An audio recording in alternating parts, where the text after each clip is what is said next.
Olá, amigos, tudo bem? Vamos à parte 2 de Gênesis como fundamento, comentário da lição da Escola Sabatina.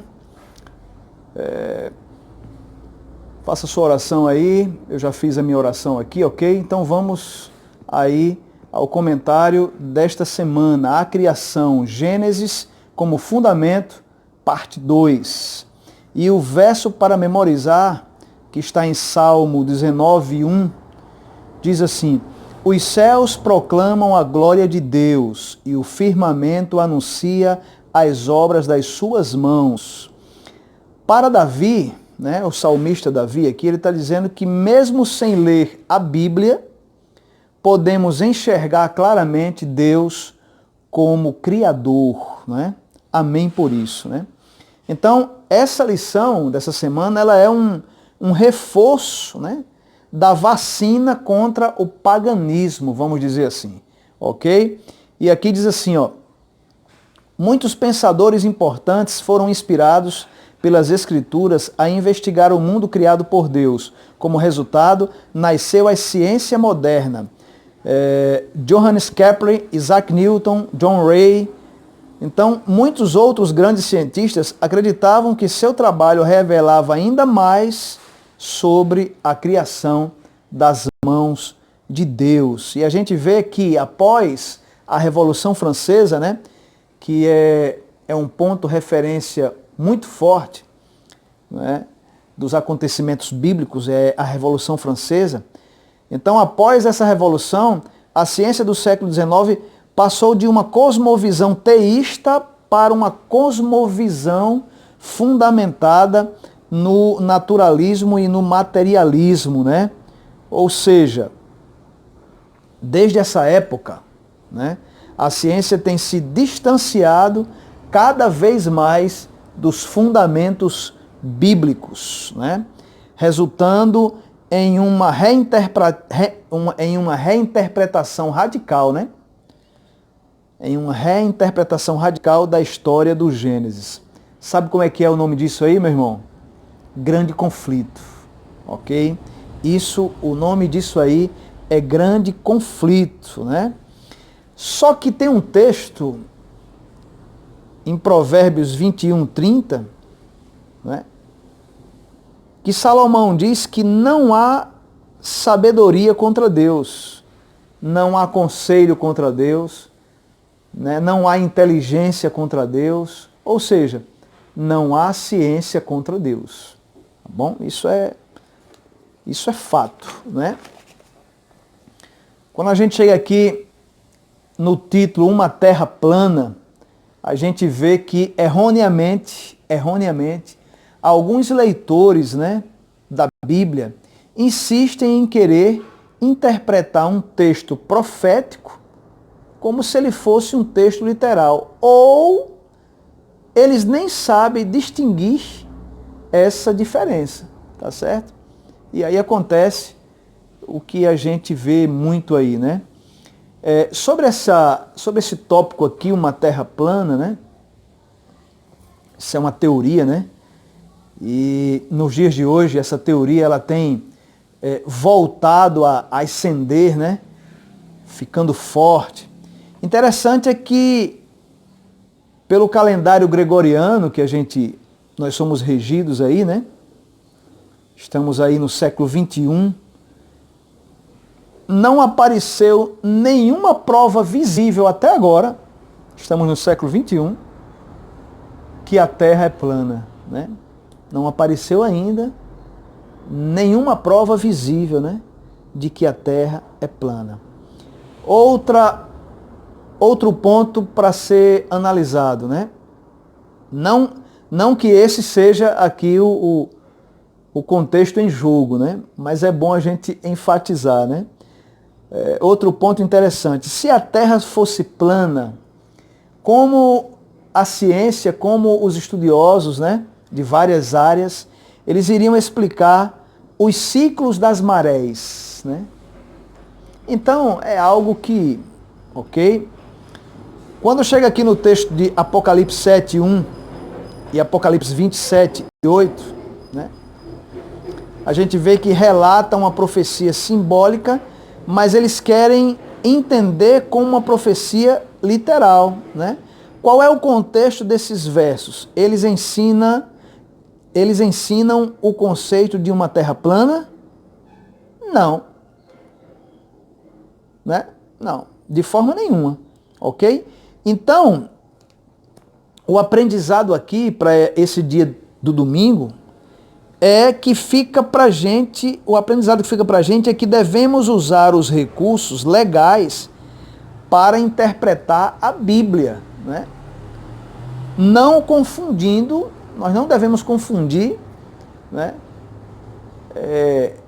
O que é literal, o que é simbólico, o que é profético, tá bom? A gente tem que saber aonde a gente está pisando quando a gente estuda a Bíblia, lógico, né? Insistir em uma interpretação literal de textos proféticos, quando o contexto indica uma ideia figurativa de norte, sul, leste e oeste, é tirar essas passagens do contexto e fazê-las ensinar algo que não ensinam. Afinal, quando Jesus disse: porque do coração procedem maus desígnios, homicídios, adultérios, prostituição, furtos, falsos testemunhos, blasfêmias, aqui, né, em Mateus 15:19, Jesus não estava falando sobre a fisiologia, nem de um coração humano literal. Claro que não, né? Jesus usou uma figura de linguagem, ok? Para defender um argumento moral. Moral. Tá certo? Isaías 40, 21, 20 deixa bem claro que a terra ela é redonda, né? Ok, então isso que sirva de vacina para nós, né? Ok? A criação na literatura antiga. E aqui a gente vai ver um pouco sobre as distorções do paganismo, né? Então, veja estes trechos da epopeia de Atrahasis. Que epopeia é essa? É um poema da mitologia sobre a criação e que fala também sobre o dilúvio. Esse poema aqui, ele foi criado lá por volta do ano 1600 a.C., né? Tá certo? Quais são as diferenças entre Gênesis 1 e 21? Quais são as diferenças entre Gênesis 1 e 2, do 1 ao 4, com a epopeia de Atrahasis?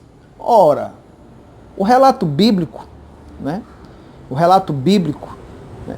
Ele diz que o homem é criado por um só Deus, e esse homem que foi criado por um só Deus, ele é amado, né? Nós somos amados por Deus. De toda a criação de Deus, nós somos o que há de mais especial, né? E nessa mitologia, e na mitologia em específico, na epopeia de Atrahasis, né? O homem é criado por vários deuses e ele é um escravo para sempre. Quer dizer, nessa epopeia não há esperança de nada para o homem, né? Ok?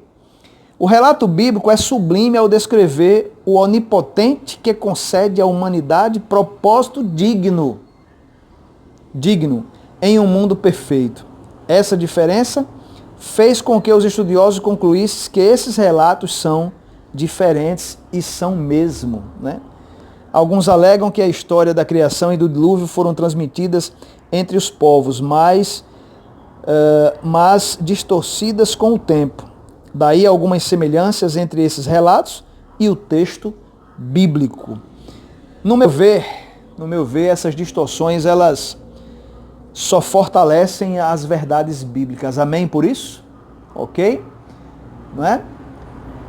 É através do erro que nós enxergamos o certo. Também, né? Também. O erro nos ajuda a enxergar também o certo. Ok? Algumas pessoas, elas falam muito nisso, né? Pessoas que têm uma tendência assim para o ceticismo, né? O ateísmo. Elas dizem, onde é que estava Deus, né? Quando essa tragédia aconteceu, esse avião caiu, essa boate pegou fogo, onde é que estava Deus quando isso aconteceu? É interessante a gente dizer que se Deus ele for colocar a sua mão protetora, né, em todas as consequências do mal e do erro, como é que o ser humano vai saber distinguir, comparar o certo do errado? Né? Então, o camarada sempre pratica erro e Deus coloca a mão para que nada aconteça, para que aquele erro não tenha consequência. Então o erro vai ser bom, né? Todo mundo agora vai errar. Ok? Então, Deus perdoa, Deus é misericordioso, Deus protege, Deus salva. Mas as consequências do pecado, ela é um fato. Tá certo? Vamos lá para Gênesis versus paganismo, né? Gênesis versus paganismo. E tem uma introdução aqui que diz assim: longe de depender de antigos mitos pagãos da criação, o livro de Gênesis foi escrito de um modo que refuta esses mitos, fazendo com que Deus, como Criador, distancie deles. Muito bem colocado isso aqui, viu? Maravilha, né? Quando pede para a gente ler Gênesis 1, do 14 a 19, né, diz assim: como foram descritas as entidades que aparecem no quarto dia e quais são as suas funções? Olha, no quarto dia, Deus criou os luzeiros, né, para iluminar a terra. Né? E a função desses luzeiros era para iluminar a terra, né? Ok? Os termos sol e lua foram certamente evitados no relato, porque seus nomes em hebraico eram os nomes ou estavam intimamente relacionados aos nomes dos deuses do sol e da lua do Antigo Oriente Próximo e também do Egito. Ok? Por quê? Por que essa comparação é importante? Né? Por que comparar um livro bíblico com o que diz os pagãos? Aí vem aquilo que a gente praticamente já deu uma comentada. Porque a comparação fortalece as evidências, né? A comparação ela tem também esse objetivo de fortalecer as evidências e de fortalecer, né, o caminho certo, o raciocínio para chegarmos à verdade. Como Deus se envolveu profundamente na criação de Adão e Eva? Como? Suas mãos criaram do barro o homem e do homem a mulher, né? Nada, absolutamente nada na criação do ser humano foi um pensamento posterior. Ao contrário, o texto aponta para a humanidade como o clímax do relato da criação, mostrando ainda mais claramente quanto os relatos pagãos e bíblicos são diferentes. Olha, gente, achei muito interessante aqui, ó. Quero comentar com vocês e compartilhar o que diz aqui no finalzinho do rodapé. Diz assim: milhares de anos atrás, a história bíblica da criação estava em desacordo com a cultura dominante. Hoje, essa mesma narrativa sagrada está em conflito com os padrões prevalecentes na cultura. Por que não deveríamos nos surpreender? Por que não? O criacionismo sempre, não se surpreenda, viu, amigo? Viu, minha amiga? O criacionismo sempre vai sofrer agressões, pois ele vai de encontro aos desejos dos homens, vai de encontro também às vaidades, né? Vai de encontro, o criacionismo vai de encontro à desobediência, o criacionismo vai de encontro à autossuficiência, o criacionismo vai de encontro ao orgulho. Então, sempre vai sofrer agressões, ok? Na quarta-feira temos aqui a criação e o tempo. Que relação há, né? Que relação há de Gênesis que relata a criação com o tempo? Né? O tempo, essa relação da criação com o tempo é muito importante. Primeiro, em relação à semana da criação, né? em relação à primeira semana, né? Que Deus enfatiza ali naquela criação coisas importantes, né? Segundo, pela importância de que Deus dá a ênfase a alguns aspectos, como os dias que foram criados, a instituição, né, a criação da família, do casamento e também ao sábado. Entendeu? Então, essa relação da criação com esse tempo, né, que foi mínimo, né? Muito embora que o contexto aqui não é só esse, o contexto é uma relação da criação com todo o tempo, né? Ok? O contexto é esse. Entendeu? Então, levando em conta de que nós cremos em um Deus que não é limitado por espaço e tempo, a gente entende que o tempo é de Deus e Deus ele não tem a necessidade da referência do tempo como nós, seres humanos, temos, né? Por que que Deus não tem essa necessidade? Porque Ele é o começo e o fim. Ele é o alfa e o ômega, né? Então, por meio da cronogenealogia, né, há essa relação, né? Essa ciência liga a criação com o tempo, relatando aí, não é, algumas gerações. Por exemplo, Gênesis 5 acrescenta a frase padrão, diz assim: todos os dias da primeira pessoa foram tantos anos. Ó, que referência, né? Esse sistema interligado teria impedido a exclusão de certas gerações ou o acréscimo de outras. Gênesis 5 e 11 contém uma linha contínua de descendência, como é confirmado por 1 Crônicas 1, do 18 ao 27, em que não há acréscimo nem ausência de gerações. Isso é maravilhoso, né? O poder dos escritos sagrados, né? Dessa maneira, a Bíblia se interpreta. E aí a gente vê aqui, para dar uma resumida mais, né, que Gênesis 5 apresenta um total de 10 gerações. Você pode conferir. Num período de quanto tempo? Num período mais ou menos de 1656 anos, né? Então, Gênesis 5 liga a criação ao dilúvio, né? E Gênesis 11 trata da Torre de Babel, né? Vamos falar aqui também algo que não está tanto no contexto, mas é importante. Ali naquele período, né, onde o povo se encheu de orgulho, de autossuficiência, né, de desobediência, né?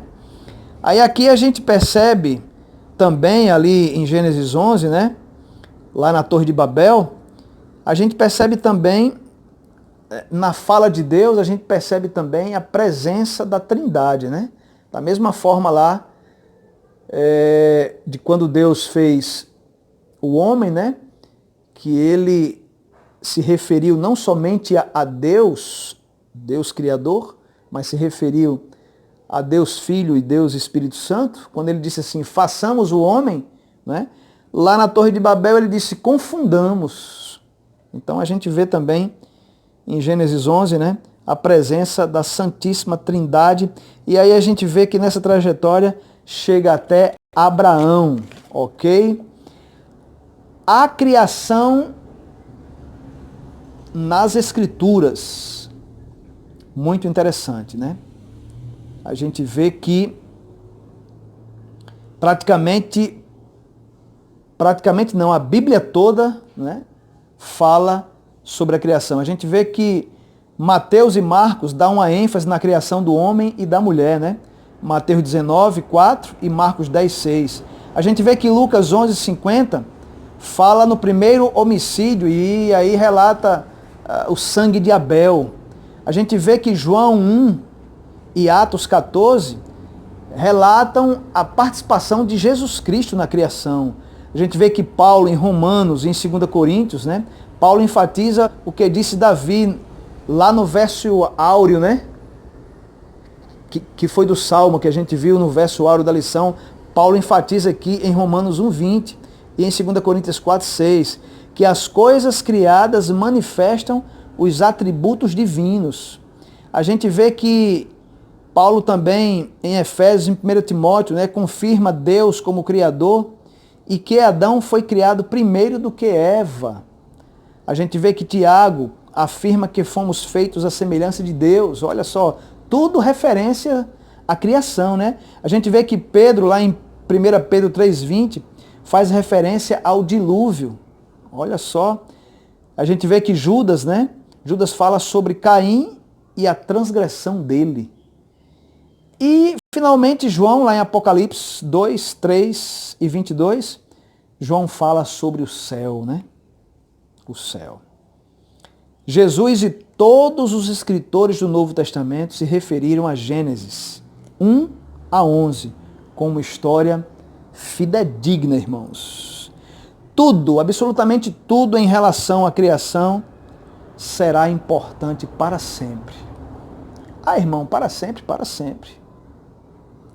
Essa obra de Deus, de ter criado todas as coisas, ela não vai perder a ênfase nunca. Mesmo quando esse velho mundo não existir mais, a criação de Deus vai ter ênfase para sempre, ok? Jamais será uma obra perdida no tempo, ok? Para onde tem olhado as gerações do século XXI? Quero terminar com essas interrogações. O que as gerações do momento têm priorizado? No que as pessoas têm dado ênfase?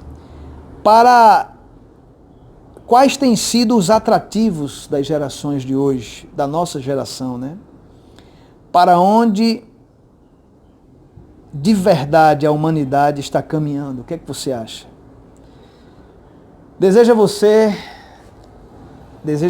depositar todas as suas esperanças nas promessas encontradas nas Escrituras Sagradas? Sim ou não? Se sim, amém, meu amigo, minha amiga.